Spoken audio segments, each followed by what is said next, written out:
From the Ryman Auditorium in Nashville, Tennessee, the country music capital of the world, it's your Grand Ole Opry, starring the Texas troubadour, Ernest Tubb.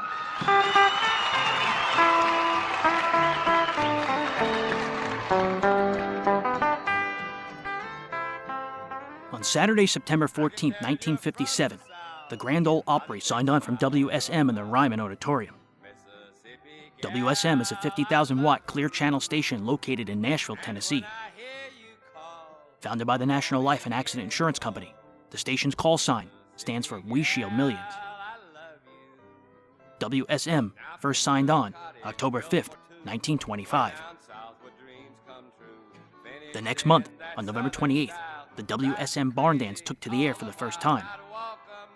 On December 10, 1927, the program's host, Judge George D. Hay, referred to the show for the first time as the Grand Ole Opry.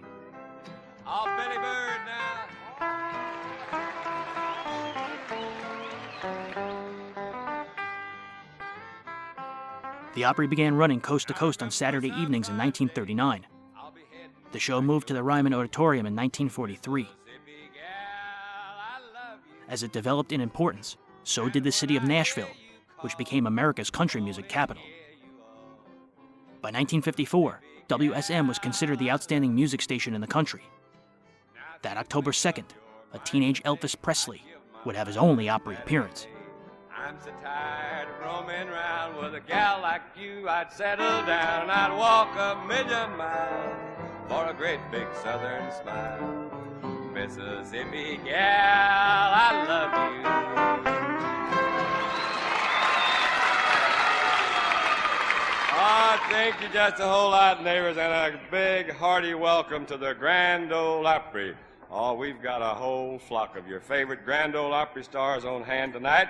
June Carter, Chet Atkins, the Jordanaires, Del Wood, and the entire Opry gang. Plus, our special guest star, one of Hollywood's biggest country and western stars, Rex Allen. Oh, we've got lots of music and fun in store for you tonight, neighbors, so we'll keep rolling right along and say, here come the Jordanaires.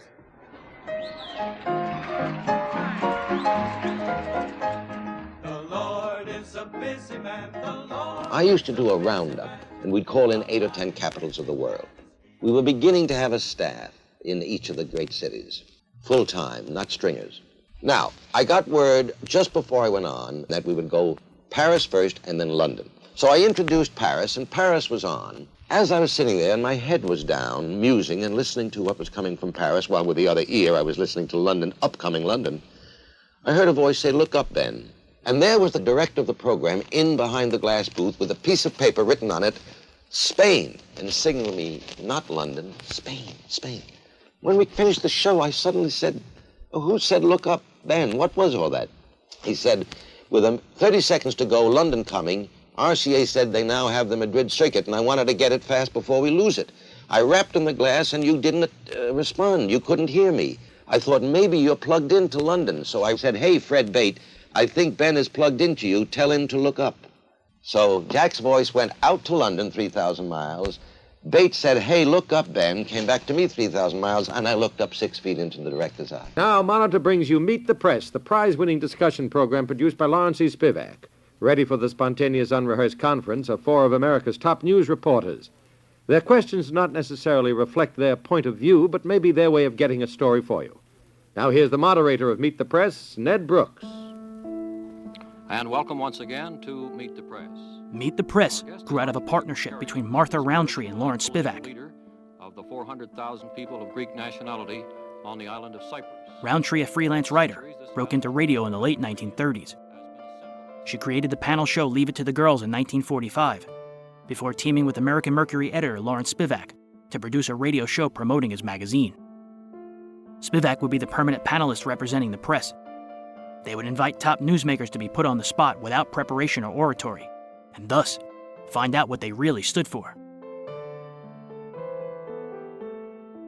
The show debuted on October 5, 1945 over Mutual Broadcasting. Meet the Press was soon making its own headlines. The panelists purposely pitted 2 editors known for their opposition to the guest viewpoint, with one middle-of-the-road type, and Spivak. In 1947, while still airing on Mutual, a TV version began airing on NBC. The radio version aired over Mutual for 5 years before going off the air and moving to NBC in May of 1952.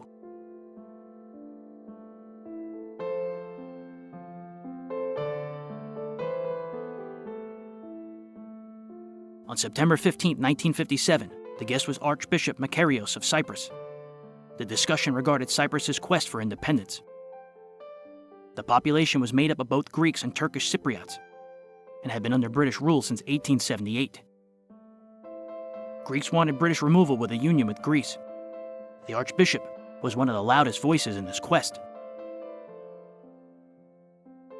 Makarios, who was in favor of bombing attacks that had occurred against government offices in 1955, was exiled in 1956, and by 1957, most leaders in the National Organization of Cypriot Fighters had been killed or captured. They turned to organizing school children riots and killing the families of police and military personnel. On the island of Cyprus. For centuries, this island in the eastern Mediterranean has been a symbol of a struggle against foreign influence. As the modern champion of the right of his people to self-determination, Archbishop Makarios has become one of the world's most controversial figures. He is the recognized leader of the movement for independence from Great Britain and for uniting the island with Greece. He arrived in this country just a few days ago to resume his fight before the United Nations. Last year, after a breakdown in negotiations with Britain, Archbishop Makarios was arrested by the colonial government. He was accused of promoting violence by the National Organization of Cypriot Fighters. He was sent into exile on a remote island of the Indian Ocean.